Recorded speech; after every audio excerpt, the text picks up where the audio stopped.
Hello, നമുക്കൊരു കുട്ടി craft ചെയ്താലോ? ഐസ്ക്രീം സ്റ്റിക്ക് കൊണ്ട് ചെറിയൊരു ക്രാഫ്റ്റാണിത്. ഇതിന് വേണ്ടിയിട്ട് കുറച്ച് ഐസ്ക്രീം സ്റ്റിക്കിൻ്റെ ആവശ്യമുണ്ട്.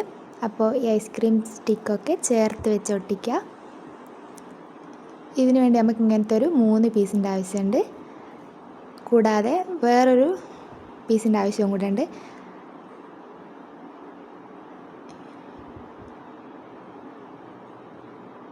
ഇങ്ങനത്തെ ഒരു 4 പീസിൻ്റെ ആവശ്യം കൂടി നമുക്കുണ്ട്.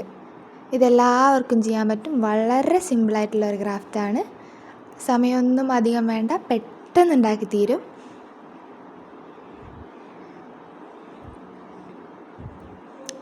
ചാനൽ ഇഷ്ടപ്പെട്ട എല്ലാവരും ലൈക്കും സബ്സ്ക്രൈബും ചെയ്യുക. മാത്രമല്ല ഇതിൻ്റെ ഫൈനൽ ലുക്ക് ഒന്ന് കണ്ടു നോക്കുക.